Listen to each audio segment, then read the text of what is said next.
Jadi itu menyatakan juga negara dalam keadaan darurat. Salam Pancasila!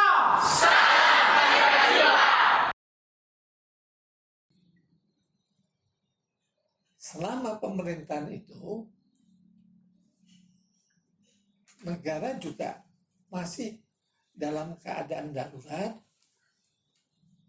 beberapa bagian karena ada pemberontakan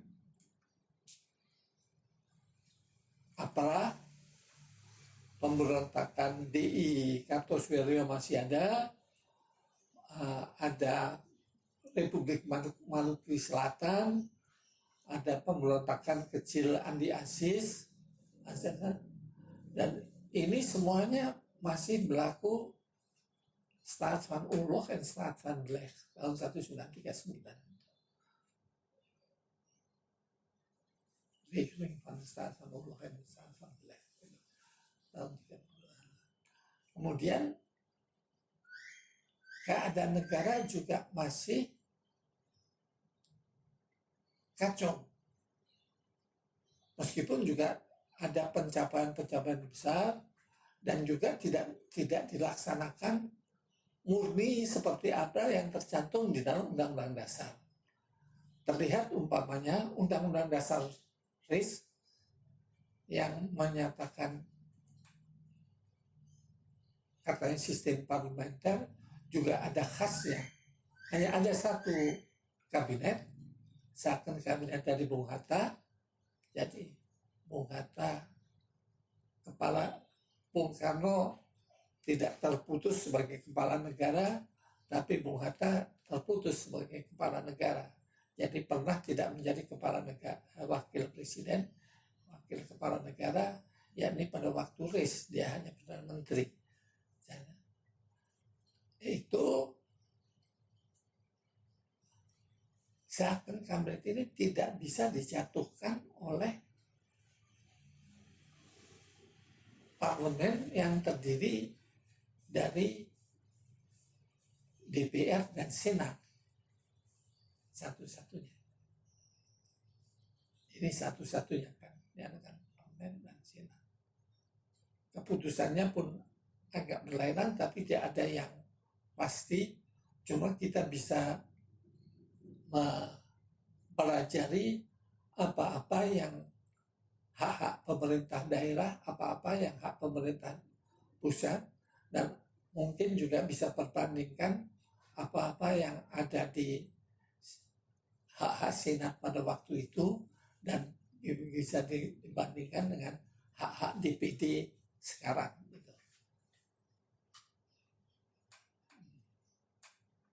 Pada waktu itu, meskipun presiden bukan eksekutif resminya, tetapi pengaruh presiden masih sangat besar dan dalam menggariskan polisi pemerintahan. Sebab itu juga mendapat kritikan dari seperti Mutakin yang menyatakan presiden tidak berhak mengatakan itu, terutama juga soal negara kesatuan. Tidak berhak karena dia cuma sebagai lambang negara saja, tapi nyatanya tidak. Juga di dalam, karena apa? Karena presiden masih menganggap ini revolusi belum selesai dan diikuti. Buktinya apa? Yang menentukan, menggarisbawahi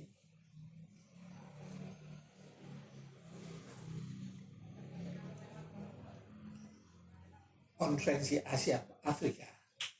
Jadi Bung Karno tetap mau melaksanakan bunyi pembukaan Undang-Undang Dasar 195 bahwa penjajahan itu harus dihapuskan. Beliau melaksanakan itu. Tidak ada ini di dalam program kabinet Natsir atau kabinet Suki Mansur itu kemudian baru digariskan juga masuk. barangkali juga tidak secara resmi nih, masuk dalam pada waktu Pak Andi Sastro jadi Perdana Menteri, diadakan pertemuannya yang mengadakan juga Presiden Soekarno itu, bukan Perdana Menteri. Jadi pertemuannya dengan persiapan untuk konferensi Asia Afrika, ada Nehru, ada Kotela Wala dari Ceylon, segala macam, ada Ulu dari Burma, itu di Bogor itu Presiden Soekarno itu. Nah, itu yang melakukannya dan yang memimpin, yang mengucapkan pidato itu ya Presiden Soekarno.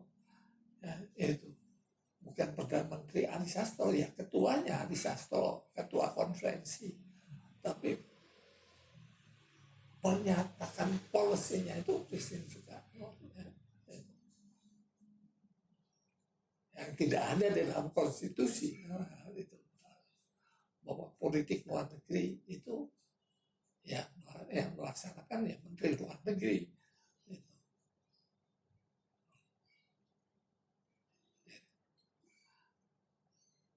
Kemudian melihat tetap adanya dan yang tetap dipersilakan, jadi tetap keinginan untuk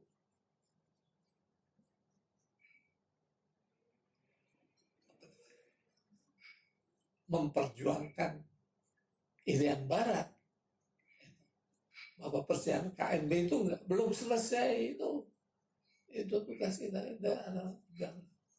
dan perundingan itu tidak selesai. Sebab itu kemudian kita memutuskan bahwa persetujuan itu batal. Tapi kita tetap membayar itu, hutangnya 4,3 miliar itu tetap kita bayar itu, diadakan itu. Jadi cuma karena Belanda tidak mau menurunkan soal Irian Barat, itu diadakan. Jadi itu menyatakan juga negara dalam keadaan darurat. Selain masih adanya Darul Islam, kemudian timbul satu lagi pemberontakan, mulai dari nasionalisasi.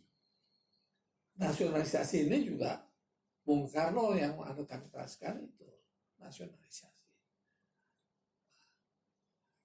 Sebab itu Belanda juga membalas. Jadi waktu kapal KPN itu dinasionalisir, jadi kapal KPN itu tetap kalau berangkat dari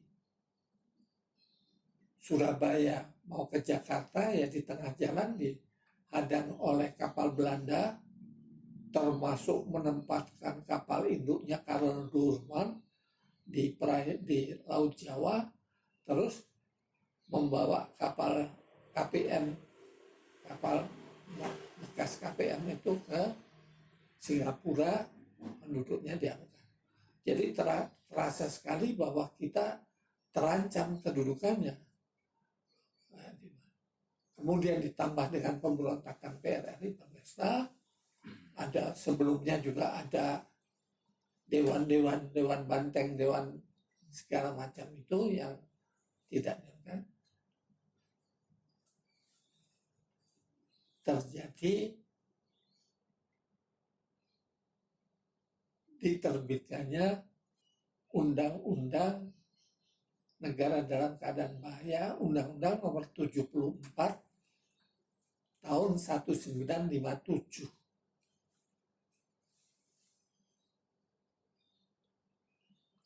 Jadi undang-undang ini pada waktu dekret Presiden tanggal 5 Juli 1959 itu negara dalam keadaan darurat bahaya.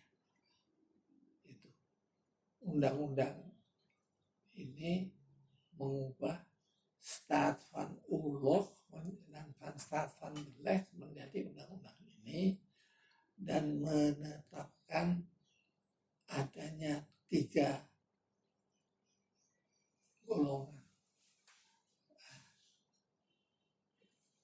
darurat sipil, darurat militer, darurat perang, lagi darurat sipil.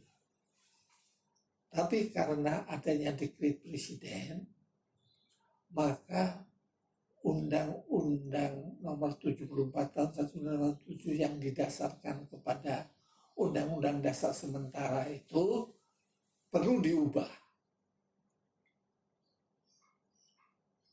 Syarat undang-undang darurat itu yang utama adalah sifatnya sementara. Ini syarat yang penting. Pada waktu itu berlakunya 1 tahun. Dari Desember 57 ke Desember 58. Untuk memperbaruinya harus mendapat persetujuan DPR. Diperpanjang 1 tahun. Jadi ini sampai Desember tahun 59. Dari tanggal 5 Juli 59 sampai September tidak ada waktu cukup untuk membahas ini di DPR. Sudah DPR hasil pemilihan umum, tidak ada waktu cukup untuk membahas di DPR.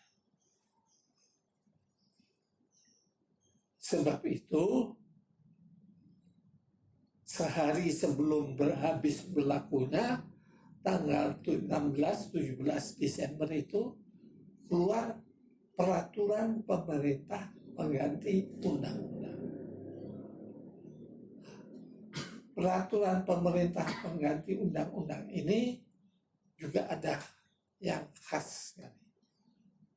Sebetulnya menurut Undang-Undang Dasar sementara, sebetulnya menurut Undang-Undang Dasar 45, ada 2 macam peraturan pemerintah pengganti undang-undang itu. 1 berdasar pasal 12 yang bisa menangguhkan hak asasi manusia. Jadi resmi hak asasi manusia bisa ditangguhkan.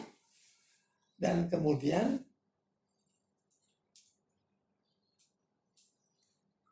tanggal pasal 22 yang mengisi kekosongan hukum. Jadi karena ada kekosongan hukum, tahun 59 itu dikeluarkan Undang-Undang Nomor 23 tahun 1945. 59.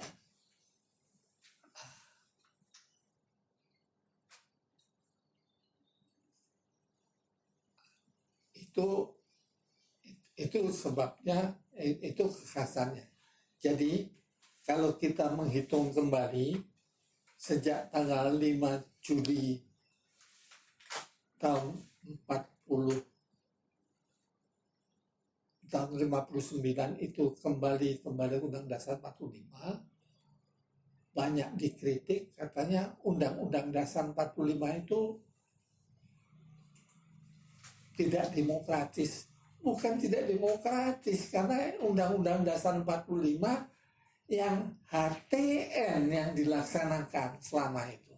Mulai sejak itu, jadi Bung Karno melarang, bukan Bung Karno sebetulnya sejak itu, penguasa perang tertinggi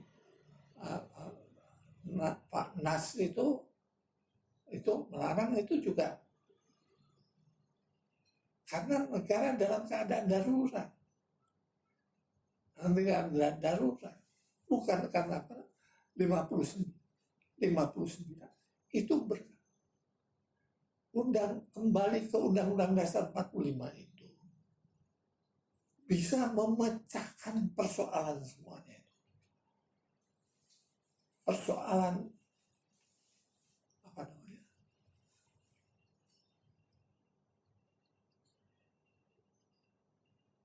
Pemberontakan Kartosuwiryo, pemberontakan Kahar Muzakir, pemberontakan PRRI Permesta, pemberontakan Daud Bereh, semuanya itu dapat diselesaikan semuanya. Pelaksanaan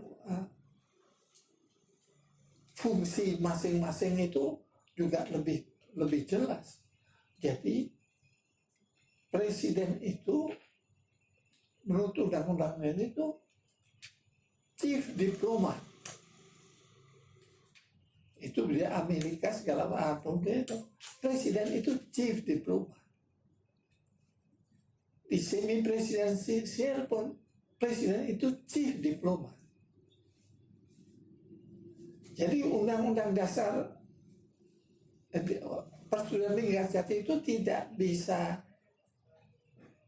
tercapai kalau tidak ada persetujuan dari Bung Karno. Itu ada disertasinya Dr. Rusdi Hussein itu juga menyatakan hal seperti itu. Kedatangan Presiden Soekarno itu yang memecahkan semua persoalan itu.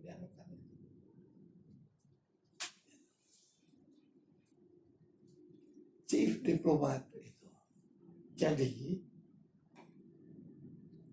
sejak 45 itu kesejahteraan kita belum baik, tetapi martabat kita itu sudah naik sekali. Angkatan perang kita itu menjadi angkatan perang yang terkuat di belahan dunia selatan. Angkatan udaranya itu bisa TU-16 itu bisa sampai ke Irian Barat. Dan kalau di persetujuan Linggajati, persetujuan Renville itu kita itu selalu dibully oleh Belanda. Jadi Belanda itu pakai gunboat diplomacy. Kalau nggak mau ini, ya udah, saya serang itu.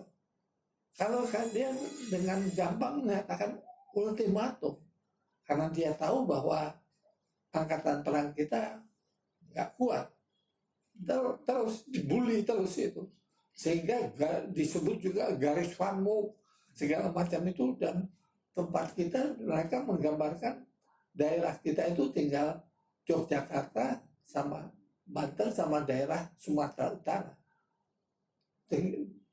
Tinggal Yogyakarta pun mula-mula cuma dianggap seluruh dikembalikan itu hanya kota Yogyakarta, tapi kemudian maunya kita berhasil mengadakan dalam persetujuan Rumurian itu seluruh provinsi Yogyakarta itu dikembalikan itu. Jadi kita sudah dibully.